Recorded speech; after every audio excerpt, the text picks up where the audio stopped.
Bonjour, merci d'être présent. Merci à Maker Faire pour l'invitation. Donc, on va parler de mode éthique. On va parler de la manière aussi dont les makers peuvent contribuer à rendre la mode plus éthique. J'ai écrit, alors je m'appelle Majdoulin Sbahi, je suis l'auteur d'un livre qui s'appelle « Une mode éthique est-elle possible ?» Donc ça, c'est une partie de ce que j'ai fait en faveur de la mode éthique. J'essaye de témoigner là où on m'invite, de faire des plaidoyers pour essayer de faire évoluer l'industrie de la mode. Je le fais aussi par des actions plus concrètes, puisque j'ai initié un forum national de la mode circulaire, et vous comprendrez dans la présentation que je vais vous faire pourquoi la mode circulaire est absolument stratégique, ou plutôt l'application des principes de l'économie circulaire à l'industrie de la mode sont absolument stratégiques pour faire en sorte que la mode ou l'industrie de la mode réduise ses impacts sur l'environnement et ait de meilleurs impacts sociaux et humains. Et puis, troisième chose, c'est que j'accompagne des expérimentations qui sont des initiatives qui sont prises par des acteurs pour lancer justement de nouveaux business models, de nouvelles activités dans le domaine de la mode circulaire. Là, en ce moment, je travaille avec l'ONG Oxfam France qui souhaite revisiter ses friperies solidaires pour les rendre encore plus attractives au tout public et faire en sorte que le seconde main, ou plutôt le rien de neuf, de manière élargie, si vous le souhaitez, je vous en raconterai un peu plus sur cette expérience, touche un maximum de consommateurs et deviennent de plus en plus une alternative à la fast fashion. C'est une transition toute trouvée pour commencer cette présentation. Alors, avant de parler des solutions, il faut parler du problème. On est dans l'ère de la fast fashion, c'est la mode rapide. Littéralement, on l'appelle aussi la mode jetable parfois parce qu'on achète des vêtements très peu chers, les collections se renouvellent très vite, donc on n'en a plus envie très vite, et en plus leur qualité est moins importante pour une partie en tout cas des produits mis sur le marché. Le premier élément qui constitue cette fast fashion, il est commun avec l'ensemble ou une grande partie de l'industrie manufacturière, c'est-à-dire des produits de consommation qui sont à notre disposition sur le marché. C'est que nous sommes, depuis les révolutions industrielles, dans ce qu'on appelle une économie linéaire, qui consiste en fait à produire toujours plus, vendre toujours plus, consommer toujours plus et jeter toujours plus. Cette linéarité de l'économie, elle est importante parce qu'on mesure la réussite d'une entreprise à cela. C'est-à-dire que plus une entreprise vend, plus elle est gagnante. Et c'est pour ça qu'on a vu apparaître des phénomènes comme l'obsolescence programmée. Puisque l'objectif, c'était que les gens reviennent. C'est-à-dire que s'ils avaient un produit qui dure des dizaines d'années, forcément, ils n'allaient pas en racheter. Dans la mode, en plus, il y a une obsolescence qui peut être matérielle, puisqu'on va avoir des produits qui vont être moins bien conçus et durer moins longtemps. Mais elle peut être aussi tendancielle, j'allais dire, liée à l'évolution rapide des tendances. Et du coup, on est en plein dans cette économie-là. Le deuxième élément, c'est qu'on est dans une industrie qui s'est mondialisée. Alors, je dois apporter tout de suite un bémol. L'industrie textile a toujours été mondialisée, dans le sens où la route de la soie, par exemple, et le commerce des étoffes rares fait partie des premiers actes, des prémices du capitalisme mondial, du commerce mondial. Donc on sait que les ressources naturelles, par exemple, qu'on prélevait dans un endroit étaient transformées dans un autre et éventuellement vendues dans un autre. Mais on restait sur des process relativement artisanaux et surtout sur des volumes qui n'étaient pas démentiels comme c'est le cas aujourd'hui. Aujourd'hui, on a ce système mondialisé qui s'inscrit aussi dans des volumes très importants, puisqu'on a doublé, par exemple, en France, notre consommation de vêtements depuis 2000, et on prévoit un triplement d'ici à 2020. Donc on est vraiment dans une situation où on consomme beaucoup plus, on produit beaucoup plus, et en plus dans le cadre d'un commerce mondial. Un dernier élément sur cette mondialisation, c'est que jusqu'à, si je refais une rapide histoire, à l'ère, je dirais, avant le 19e siècle, avant les révolutions industrielles, les gens fabriquaient leurs vêtements eux-mêmes. C'est une caricature, mais c'est à peu près ça qui se passait. Et ce qui se passait également, c'est qu'effectivement, dans les milieux les plus aisés, on a commencé à voir apparaître des artisans, de la façon, du sur-mesure et de la mode, mais ça restait limité à une partie très faible de la population. Avec la révolution industrielle, on est passé à ce qu'on appelait la proto-industrie, c'est-à-dire qu'en gros, un agriculteur, un paysan en milieu rural qui avait un peu plus de temps pour faire des étoffes commençait à les vendre dans un circuit de commercialisation, c'est-à-dire qu'on commençait à avoir un peu de surplus. Et avec la révolution industrielle et l'amélioration des techniques et le développement de machines, on est passé, aujourd'hui, ce qu'on faisait en 1 heure il y a un siècle, on le fait en 7 secondes aujourd'hui. Et donc, on a commencé aussi à investir et à réunir les moyens de production et à créer ce qu'on appelle la classe ouvrière, qui est une classe, une catégorie de gens qui avait pour fonction justement de faire marcher ces machines. J'en parle d'autant plus que moi je viens du Nord, donc on a toute cette industrie manufacturière textile en France est née dans cette région et s'est développée puisque la ville d'où je viens était la capitale mondiale du négoce de la laine et la capitale aussi de la transformation lainière. Ça c'était avant et dans les années 80 et globalement les marques, ensuite on a eu la démocratisation du prêt-à-porter après les années 50, pour résumer, avec les 30 Glorieuses où ça a été vraiment la standardisation d'un modèle de consommation assez massif, avec la naissance aussi de la grande distribution, des supermarchés, d'Auchan, et ensuite des lignes dédiées à l'habillement dans la distribution, les grandes enseignes qu'on connaît aujourd'hui qui sont partout dans nos villes. Et donc ces enseignes, dans les années 90, elles déconnectent la fabrication de vêtements avec la vente. C'est-à-dire qu'on va fabriquer les vêtements sur le modèle de ce que c'est Nike qui a été pionnier dans ce domaine-là, c'est-à-dire qu'il a commencé à travailler avec des sous-traitants en Asie du Sud-Est qui offraient des capacités de fabrication, mais aussi surtout une main-d'œuvre à très très bas coût. Et donc, on a commencé à sous-traiter la plupart de ce qui était commercialisé dans les enseignes de distribution qu'on trouvait dans les pays du Nord et a fortiori en Europe. Ce qui nous conduit aujourd'hui à consommer 70% de produits issus d'Asie du Sud-Est. Et donc, cette mondialisation, avec les volumes dont j'ai parlé, vous comprendrez à quel point elle s'est développée de manière complètement exponentielle. Le troisième point, c'est l'accélération. Je vous l'ai dit, il y a une obsolescence programmée des tendances et que du coup, c'est une vraie manne pour quand on est une marque, une enseigne. Plus on va changer vite, plus les gens auront envie de revenir chez nous, plus on va vendre. Et donc, le pionnier dans le domaine... C'est pas lui le premier à l'avoir mis en place, mais c'est Zara, en tout cas celui qui l'a poussé le plus fort et le plus massivement, puisqu'aujourd'hui on estime qu'il y a 12 000 modèles mis en magasin chaque année, donc pas 12 000 pièces, mais 12 000 modèles différents. Donc vous imaginez l'offre dithyrambique que ça constitue, c'est-à-dire que forcément chaque semaine il y a du réassort, alors qu'effectivement il y a 20 ans on avait 2 saisons. Printemps-été, automne-hiver, et on avait les mêmes collections en magasin pendant une période donnée, donc ça n'avait pas cette tendance à nous pousser à aller systématiquement voir les nouveautés, etc. Et on a accéléré aussi dans la haute couture, puisque vous savez, on a multiplié les collections, et comme c'est la haute couture aussi qui donne un peu le là à l'ensemble de ce que pratique l'industrie de la mode, le fait qu'on ait maintenant des collections croisières, des pré-collections, des previews, des see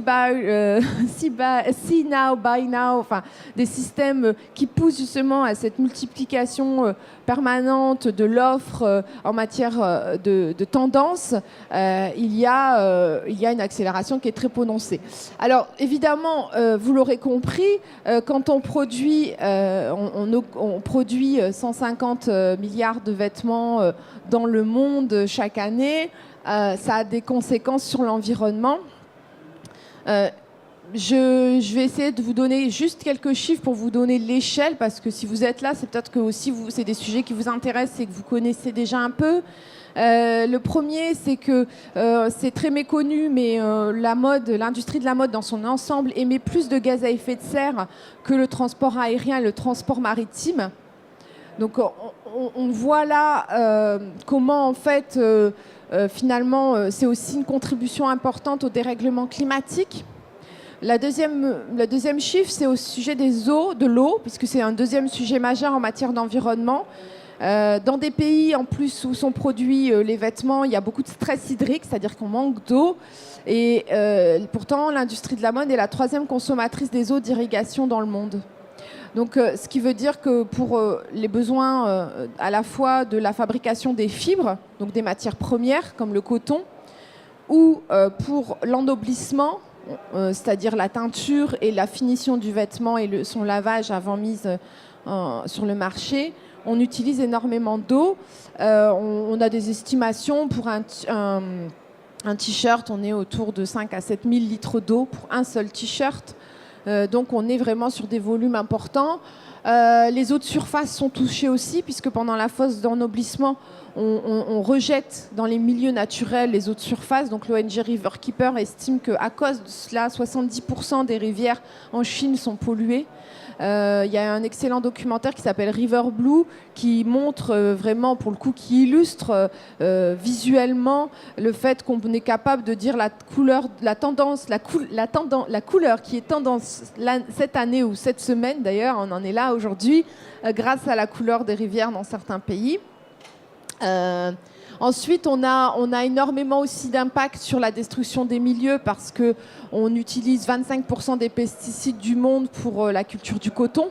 Donc il y a des territoires dont la biodiversité est forcément fortement impactée, mais aussi on va utiliser des terres rares ou des terres qui pourraient servir à produire de l'alimentation, ou simplement des terres qu'il faut préserver parce qu'il y a un écosystème rare pour mettre des champs de coton.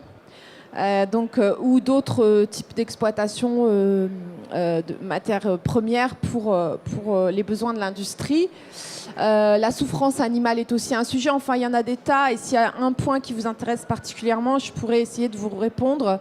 Ce qui est important aussi de souligner, et ça a été un élément de prise de conscience au niveau mondial, c'est qu'évidemment, la façon dont on fabrique la mode, c'est aujourd'hui aller voir un sous-traitant qui va être le moins cher possible et qui va faire le produit qu'on souhaite le plus vite possible. Et ça a une conséquence très simple, c'est que en fait, les entreprises, notamment par exemple au Bangladesh, n'investissent pas dans les usines, puisque le marché fluctue, ils peuvent travailler pour un gros volume demain et moins demain, et puis surtout, ils font de la sous-traitance en cascade. Dans la composition d'un prix d'un t-shirt, on a 0,6% selon la Fairwear Foundation, qui est 0,6% pour le salarié qui a fait le vêtement. Et on est, on va dire, sur la phase de fabrication, de toute façon, à moins de 10% du prix du produit. Là, on comprend pourquoi, quand on voit les images de certaines usines, on a l'impression d'être encore au Moyen-Âge sur les procédés, parce qu'on n'investit plus dans la phase de production, on investit dans le marketing, la communication, on investit dans des tas de choses différentes où on fait simplement aussi beaucoup de marge. Mais ça, c'est commun à l'ensemble de l'organisation de l'économie, avec des systèmes d'investisseurs qui recherchent du retour sur investissement. Vous connaissez ça aussi. Et donc forcément, on a une organisation de l'industrie de la mode dans sa phase de fabrication qui est complètement démunie par rapport aux enjeux aujourd'hui de complètement moderniser ces processus pour éviter les impacts sur l'environnement que j'ai cités. Alors, une dernière chose, donc je vous ai mis quelques illustrations, notamment des déchets produits, etc. Mais ça, ce sont des choses aussi qui sont connues. On sait qu'on a 700 000 tonnes de vêtements qui sont mis sur le marché en France chaque année, mais on en a 30% seulement qui sont collectés. Donc il y a toute une partie qui part ce qu'on appelle aux déchets... déchets ménagers, c'est-à-dire à l'incinérateur pour aller très vite.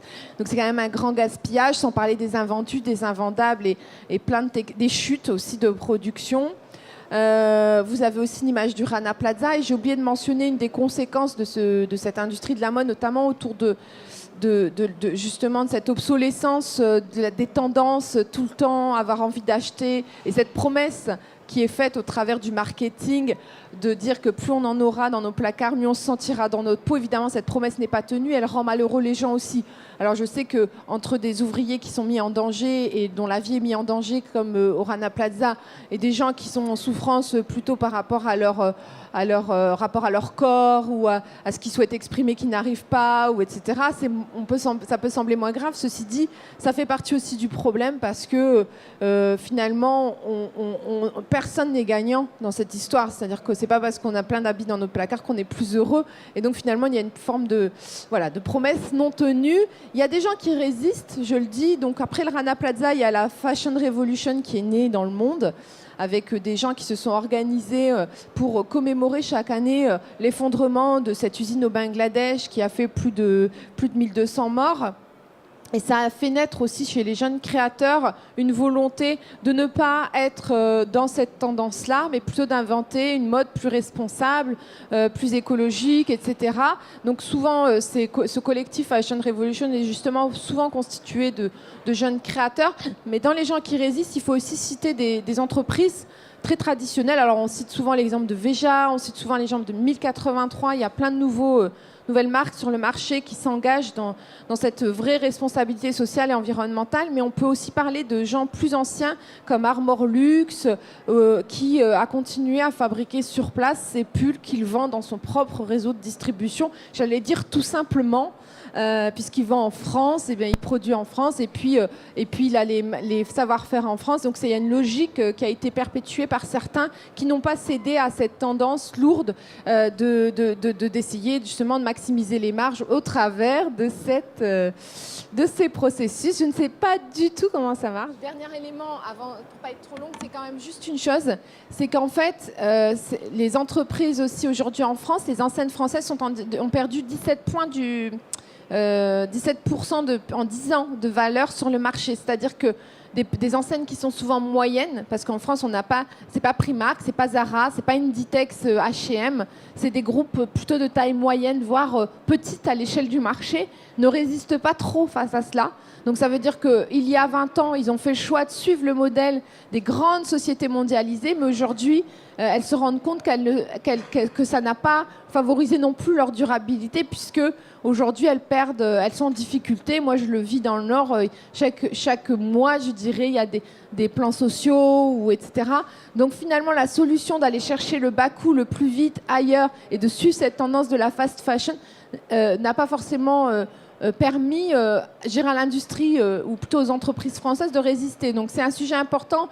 Ce n'est pas le sujet d'aujourd'hui, mais je vous le dis, c'est un élément à avoir en tête. La solution, pour moi, c'est la mode circulaire. Le premier point, c'est l'éco-conception. C'est-à-dire, c'est tout simple en fait, c'est simplement déjà savoir choisir le matériau avec lequel on veut fabriquer son vêtement, maîtriser son processus de fabrication, ce qui n'est pas le cas aujourd'hui, puisque quand vous avez une chaîne d'approvisionnement qui est complètement délocalisée, dans laquelle vous investissez peu, parfois vous ne savez même plus, vous n'êtes même pas capable d'assurer un minimum de transparence à vos clients pour dire comment ça a été fabriqué, avec quel type de matière première, quel processus de fabrication et dans quelles conditions.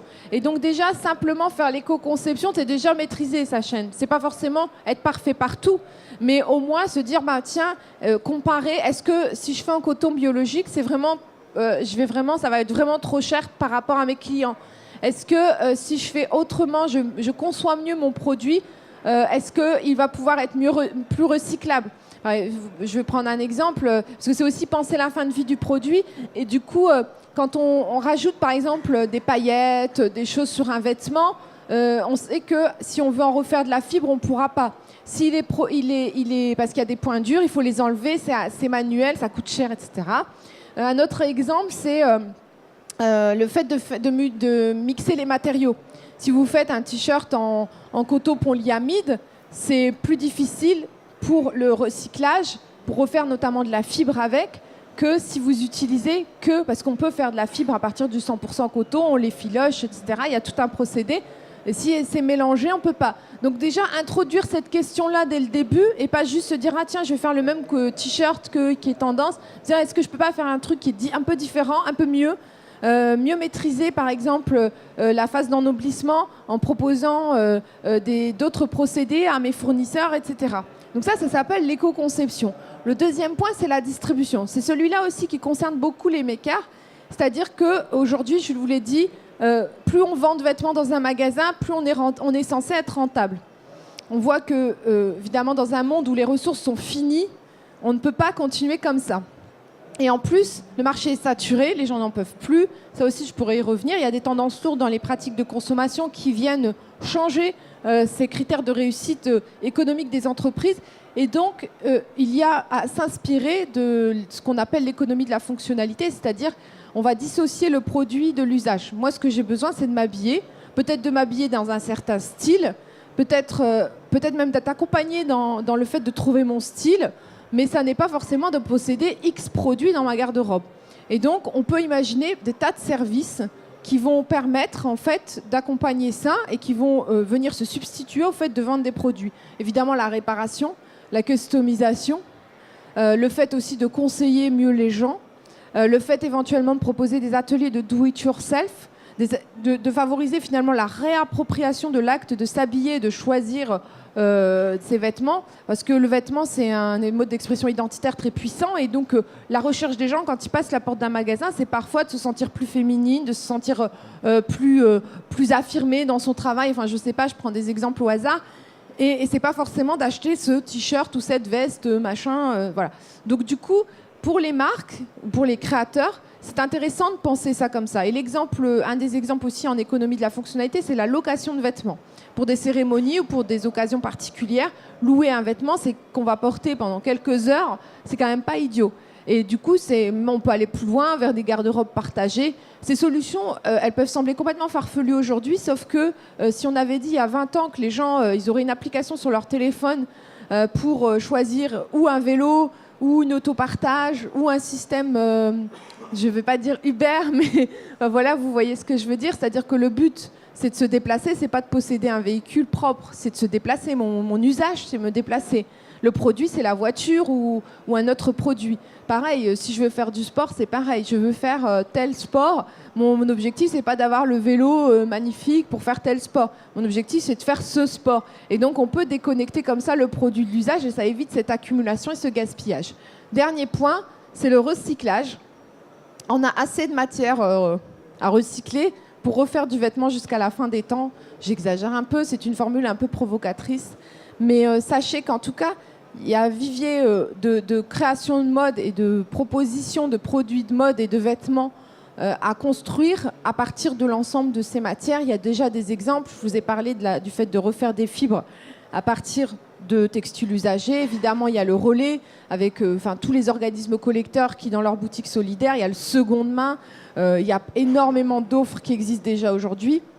Mais on pourrait aller beaucoup plus loin et je dirais créer, finalement, normaliser le fait que ce qu'on porte soit pas forcément quelque chose fait neuf et qui nécessite de prélever des ressources naturelles pour produire de nouvelles matières. Non, ce sont nos déchets qui deviennent les matières premières pour refaire du vêtement. Et ça, c'est vraiment intéressant. Sur le seconde main, c'est pareil, c'est pas farfelu. On prévoit que d'ici à 2027, le marché du seconde main sera plus important que celui de la fast fashion. Ça veut dire qu'en gros, tout ce secteur qu'on a vu naître au travers notamment du digital avec Vinted, etc., je ne cite que cet exemple, mais je pourrais en citer des dizaines, vestiaires collectifs, dressing, etc., et vraiment ce secteur d'avenir. Moi, mon enjeu par rapport à ça, c'est aussi que ça soit physique aussi, parce qu'il faut aussi qu'il y ait... ça ne peut pas être que digital, ça ne peut pas être que des grandes entreprises. Il y a peut-être justement là un vivier de création d'emplois fantastique dans la revalorisation des vêtements. Le rôle des makers, du coup, le premier, à mon avis, qui me semble stratégique, c'est... la revalorisation des savoir-faire. Je vous l'ai dit, quand la valeur ajoutée d'un produit se situe essentiellement dans la communication, le marketing, etc., le savoir-faire, lui, est dévalorisé. Il doit être pas cher, il doit être rapide, et à la limite, ça n'a pas d'importance, c'est les conditions dans lesquelles les gens font les choses. Sauf qu'un vêtement, avant tout, c'est une matière première, un art de la transformation. Et on l'a complètement dévalorisé. Je ne dis pas que dans la période antérieure, en France, c'était des métiers valorisés. Moi, je viens du Nord, comme je l'ai dit. les conditions de travail dans les usines textiles, c'était pas la panacée. Mais aujourd'hui, on est à une nouvelle ère. L'artisanat, c'est quelque chose dont on sait que dans le cadre notamment de la relocalisation, de la fabrication de certains produits, etc., c'est quelque chose auquel il faut redonner de la valeur. Et du coup, le fait de soi-même tester, de voir ce que ça fait de se coudre un vêtement, de comprendre les étapes qu'il est nécessaire d'avoir pour produire quelque chose, c'est aussi une façon de prendre conscience de ses savoir-faire et de sa valeur. Une bonne couturière, enfin, c'est quelqu'un qui est très qualifié, qui sait faire des choses. Sur la transformation des matières premières, c'est pareil.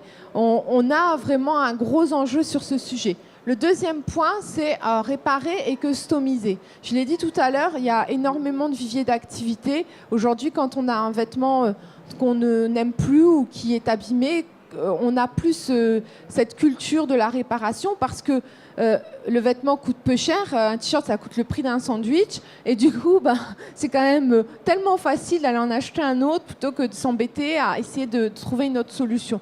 Et donc les makers aujourd'hui, il y a énormément de projets avec les Fab Labs, avec les Repair Café, mais aussi avec des idées de la création de vraiment de business comme ici à Paris il y a le Make My Limonade qui a ouvert une grande mercerie géante finalement, mais même H&M a ouvert un Fab Lab boulevard Haussmann ici à Paris.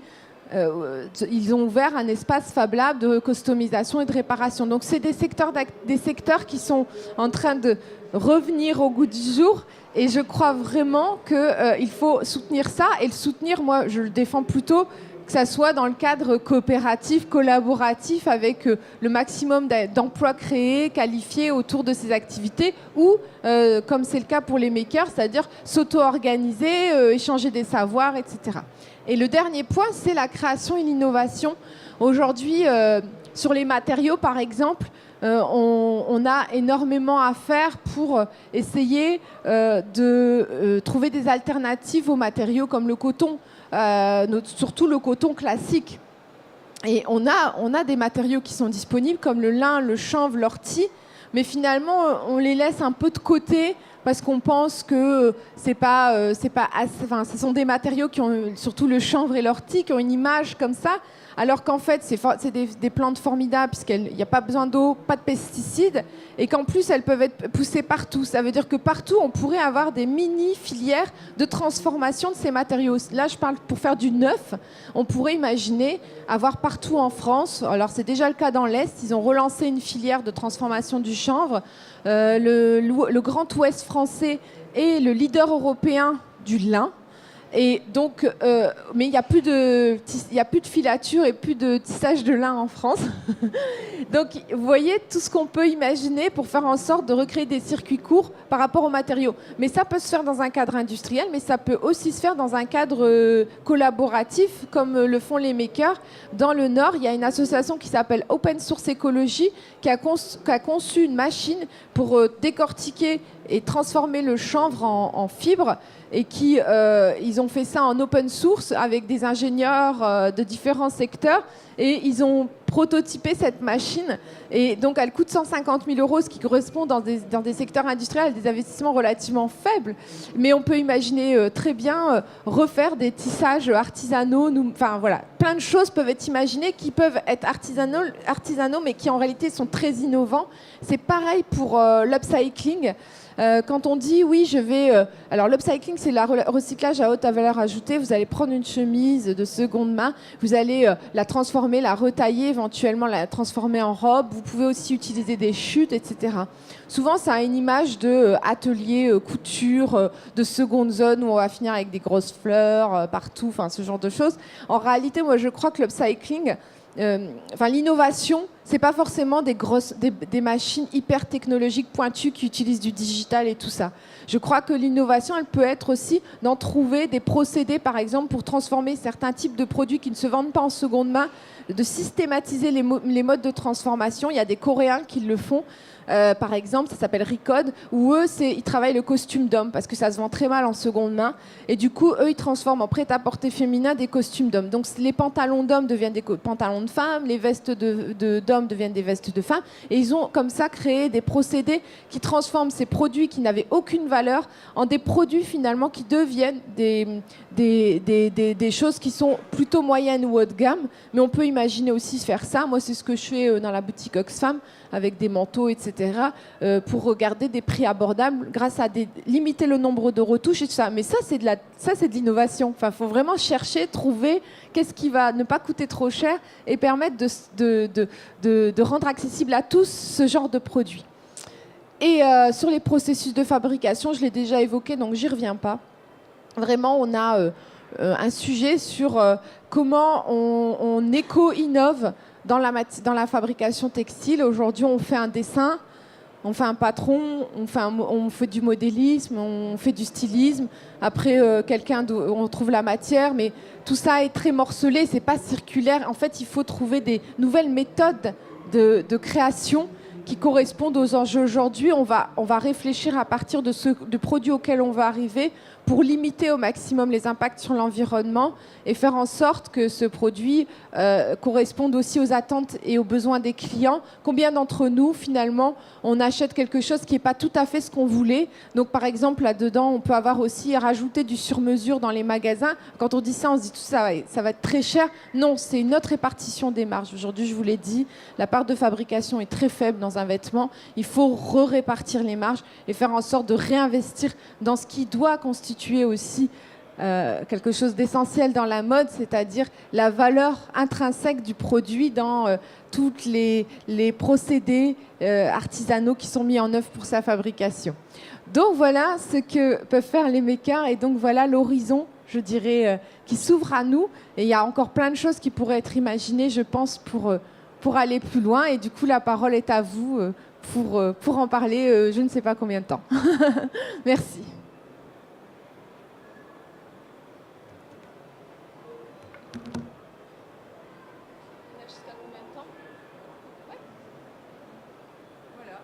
Je vous ai fait peur. C'était très technique, trop compliqué. Si vous avez des questions, si vous avez un éclaircissement, une termination, il n'y a pas de souci. La café.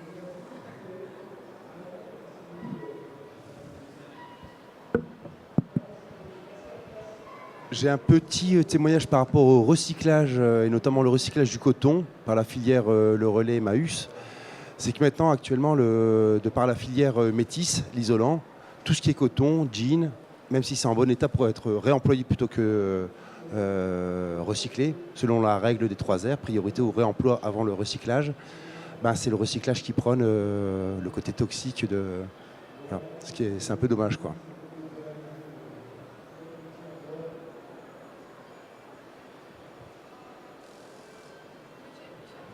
Insister sur son point, mais c'est vrai que le début de l'éco-conception, c'est déjà se dire que je vais faire des produits qui vont être effectivement portés et dont la durée de vie ne sera pas limitée. Le but, c'est de produire moins mais mieux. Ça, c'est la clé d'entrée. Si on faisait 150 milliards de vêtements éco-conçus, on ne résoudrait pas du tout le problème environnemental. On réduirait un peu les choses, mais la base, c'est qu'on n'a pas besoin de produire autant de vêtements par an et encore moins d'utiliser autant de ressources naturelles et d'impacter autant les milieux naturels pour les fabriquer. Et donc, reduce, oui, réduire, évidemment, c'est la base. Reuse, réutiliser, oui, au maximum, réemployer les vêtements tels qu'ils sont dans le seconde main. Et enfin, effectivement, revaloriser. Alors, il y a des voies de revalorisation. J'ai parlé de l'upcycling qui sont par le haut, où on va redonner de la valeur ajoutée, donc créer aussi des activités intermédiaires importantes, qualifiées, donc plus d'emplois et tout ça. Puis il y a aussi, on fait aussi de l'isolant avec des vêtements ou des chiffons. C'est vrai que moins on fait même si c'est chouette qu'on fasse de l'isolant, ça doit être que les produits les plus dont on ne peut rien faire. Tout le reste devrait trouver une seconde vie. Donc il y a énormément, effectivement, ces 3 points sont vraiment les clés d'entrée pour avancer, quoi. Alors peut-être parce que, puisqu'on est là, aussi maker faire. Il y a des initiatives comme la Fabrique Idéale. J'ai parlé d'un grand magasin qui est Canal Saint-Martin. Enfin, c'est pas un grand magasin, c'est un gros projet, une mercerie avec Make My Limonade qui vend des patrons, etc. Mais on a aussi des associations qui essayent de faire ce qu'ils appellent l'autonomie vestimentaire, qui proposent des ateliers. Vous avez aussi la textilerie à Paris. Je parle de ça parce qu'on est à Paris. Je pourrais donner des exemples du Nord aussi si vous le souhaitez, mais des Fab Labs, etc. Donc ce mouvement-là est en cours. Il est encore faible par rapport au marché, on va dire. Mais en tout cas, il y a énormément de gens qui commencent à entreprendre dans ce domaine. Et moi, je crois que ça peut vraiment trouver sa place, voire même constituer une alternative pour une part importante des gens.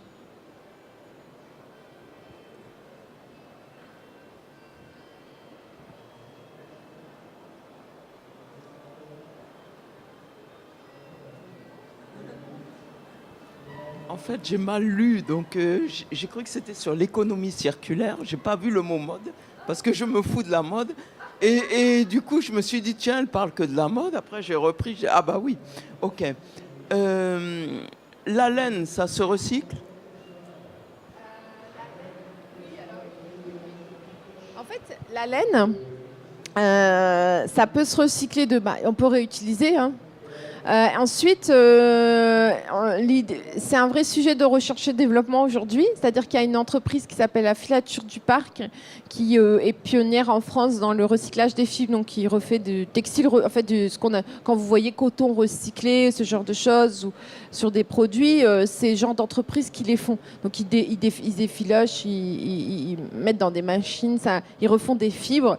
La laine, ils sont en train de travailler dessus et de manière artisanale. Par contre, nous, on travaille avec une jeune créatrice qui travaille la maille. Et donc, on fait des ateliers de détricotage, retricotage, tout simplement.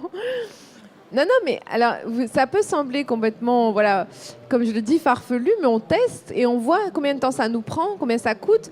Et puis, ça peut se faire dans du do-it-yourself, c'est-à-dire de proposer des ateliers de fait soi-même aux gens.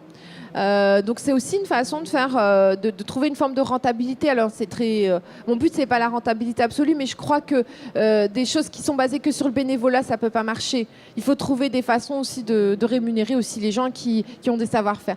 Donc on fait ça. Et pour des mailles qui ne sont pas détricotables, on travaille sur du patchwork. Mais on teste. Alors on n'est pas les seuls en France. Je suis sûre qu'il y en a plein qui ont essayé déjà. Il y a une Sue Hélène qui est à Bordeaux. Je l'ai parlé de la textilerie. Mais il faudrait investir dans cette recherche et développement parce que peut-être qu'on trouverait des idées. Parce que dans le recyclage, le problème, c'est que c'est souvent très intense en main-d'œuvre. Et qui dit beaucoup de gens pour travailler, à trier, à transformer, etc., ça devient plus cher qu'une fibre neuve. Enfin, ou en tout cas un matériau neuf. Et donc là, aujourd'hui, il faudrait que les matériaux neufs coûtent plus cher parce qu'en fait, ils sont en dessous de leur valeur. Enfin, un produit neuf ne devrait pas coûter ce prix-là par rapport à la vraie valeur du travail qu'il y a dessus et aux vrais impacts qu'il a sur l'environnement. Et puis, par ailleurs, un produit recyclé, du coup, serait peut-être plus compétitif. Mais aujourd'hui, si on compare... voilà. Donc, c'est la question. Et tant que j'y suis, le cuir, ça se recycle? Alors, il y a un projet, pareil, alors j'ai plus le nom de l'entreprise, je les ai rencontrés il y a quelques semaines. Et ils travaillent sur le recyclage du cuir et ils ont réussi à trouver un procédé pour recycler des chutes de cuir et en faire un nouveau matériau. Parce qu'il y a voilà. Donc en fait, ils font des rouleaux de matériaux qu'on peut utiliser ensuite pour faire du produit. Ils sont basés à l'étranger parce que les chutes de cuir sont ailleurs dans le monde, ce qui est logique. Ils ont créé leur filière de transformation à l'étranger, mais ils commercialisent en France. Et moi, je les ai rencontrés il y a quelques temps. Ils sont super. Après, vous avez ça. Le cuir, ça c'est Marly, c'est des chutes de cuir. Donc elle récupère les chutes de cuir, le sac à main qui est là. C'est des chutes de cuir. Vous voyez, il n'y a aucune finition. C'est des chutes de cuir assemblées pour refaire du sac à main. Alors aussi, c'est des chutes de cuir. Du coup, elle fait aussi ça avec les chutes de tissu d'ameublement. C'est à Paris, pareil, c'est Marly, M-A-R-L-I. J'ai pas d'action, je fais pas de promotion, ni de placement de produits. Je ne suis pas une influenceuse, donc c'est vraiment gratuit. C'est parce que c'est un bon exemple. Et il y a ensuite une plateforme qui s'appelle Adapta, qui vient d'être créée par une ancienne de l'industrie du luxe, qui va proposer aux créateurs de maroquinerie une plateforme où elle va collecter les chutes. Et c'est une centrale d'achat des chutes. Donc en fait, un créateur qui dit bah, moi j'ai envie de faire des choses en cuir, bon, qui n'est pas vegan du coup forcément, mais qui se dit moi je veux faire quand même du cuir. Mais j'aimerais pas acheter mon cuir voilà, en rouleau, c'est de nouveau des animaux, etc. Je vais plutôt utiliser des choses qui s'apparentent à du déchet. Et donc, elle a créé une plateforme qui s'appelle Adapta. Et après, idéalement, il faudrait qu'on puisse aussi récupérer le cuir sur des produits, mais on retombe sur le problème d'avant. C'est-à-dire que quand on doit récupérer les matières premières d'un produit fini, c'est très intense en main-d'œuvre. Redécouper, voilà, découdre, voilà. Voilà.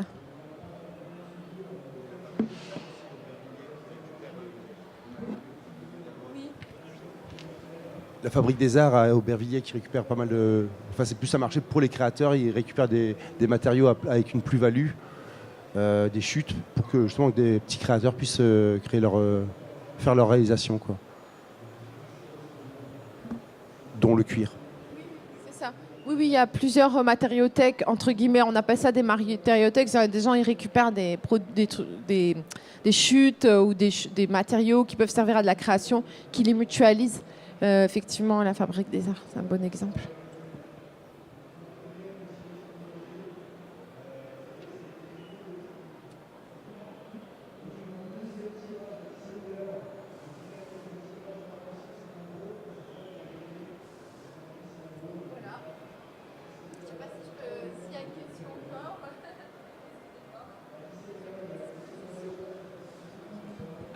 Quand vous privilégiez le coton bio, par exemple, c'est par rapport aux gens qui produisent et qui donc ne vont pas s'intoxiquer, ou c'est par rapport à une toxicité rémanente du produit final, quoi? Alors, il y a déjà l'innocuité, j'allais dire, par rapport aux personnes qui exploitent, qui travaillent dans les champs de coton. Le deuxième chose, c'est par rapport au milieu, à la biodiversité. Parce qu'on sait que l'effet des pesticides, des herbicides sur la biodiversité, on a eu les débats en France récemment par rapport au glyphosate, et ça. Donc les produits phytosanitaires saturent les milieux et ont des conséquences assez graves. Et puis, enfin, on a effectivement la rémanence, la consommation d'eau. Après, sur la rémanence de la toxicité dans le vêtement, c'est-à-dire quand vous allez le porter, c'est surtout la phase d'ennoblissement qui pose problème. C'est la teinture et tous les procédés qui sont utilisés pour ce qu'on appelle finir le vêtement. Et donc ça, c'est effectivement... Il y a une étude qui a été menée par Greenpeace France qui s'appelle... la mode toxique, donc elle nom en anglais également, qui a été faite en 2012. Je ne sais pas si elle a été actualisée depuis. Ils ont fait simplement un échantillonnage dans les magasins. Donc ils ont juste été chercher des vêtements. Ils les ont testés et ils ont trouvé qu'en fait 2/3 d'entre eux contenaient des substances considérées comme toxiques et notamment bien sûr des perturbateurs endocriniens. Donc je n'ai pas le nom, dans mon livre je donne le nom des substances, mais là je les ai plus en tête. Mais non, ça part au bout d'un certain nombre de lavages, ça affaiblit alors je sais plus, on va dire au bout de 30 lavages, vous avez un produit où on va trouver moins de choses. Donc c'est aussi un intérêt pour le seconde main, notamment pour les enfants. Hein. Pensez-y, parce que moi j'y pense en tout cas. C'est vrai que moi je suis une adepte du seconde main, mais en plus pour les enfants, on a des produits qui ont été lavés un certain nombre de fois, donc même s'ils contenaient un certain nombre de substances, ça part dans alors ça a un autre effet, c'est que ça part dans le milieu.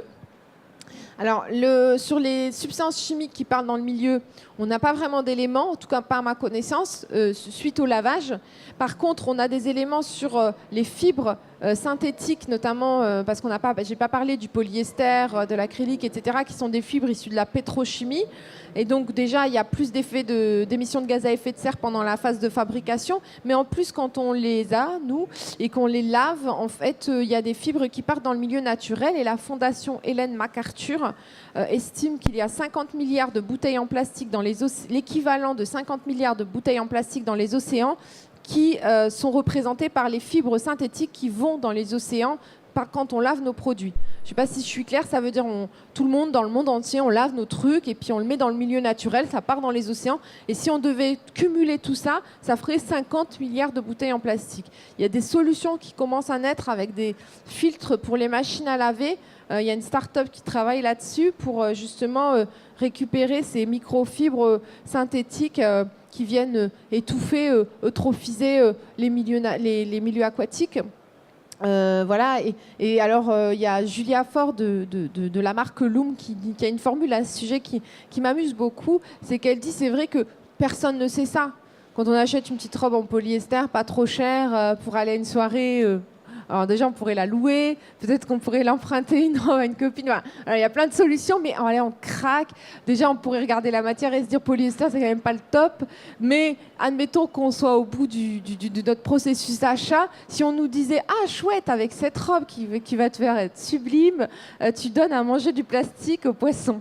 Je pense que personne ne passerait la caisse.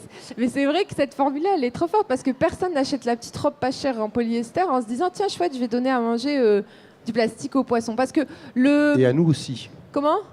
Après, donc à nous, à fait nous qu'on mange aussi, le poisson. oui, bien sûr. Mais parce que le dérèglement climatique, c'est invisible, c'est abstrait. Les impacts sur notamment la faune et la flore sauvage, parfois ça peut nous toucher très profondément, surtout quand enfin voilà, les animaux, de savoir quand on voit ces images de poissons ou d'animaux, évidemment quand c'est des bouteilles en plastique ou des matériaux en plastique qui les entravent ou qu'on retrouve dans leur estomac, c'est impressionnant. C'est pareil avec les fibres. Donc du coup c'est toute la difficulté de ce sujet. La mode, c'est la futilité, la beauté, le plaisir. Le shopping, c'est un loisir. Dans la société de loisirs, c'est devenu un loisir. On a tout un univers qui nous amène à considérer ça uniquement sous cet angle. Or, c'est une industrie qui emploie des gens, c'est une économie, c'est donc un impact sur l'organisation de la société. Et enfin, c'est aussi des impacts écologiques absolument considérables. Mais comme dans tous les autres domaines aussi qui ont des gros impacts, c'est tellement gros que ça dépasse notre entendement. Et donc, on a du mal à appréhender la manière d'agir.